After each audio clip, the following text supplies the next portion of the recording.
My chair is broken, so I DIY a universal chair.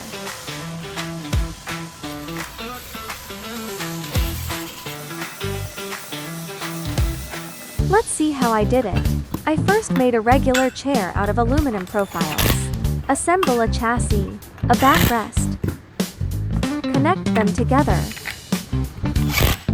Install the seat. Fixed wheels.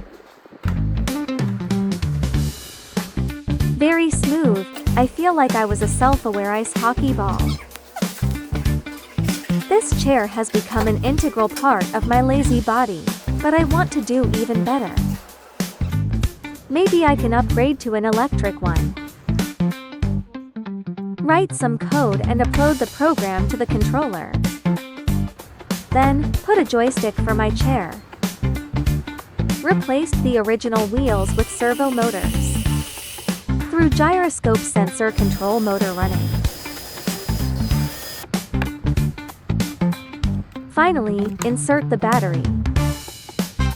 Enjoy my throne.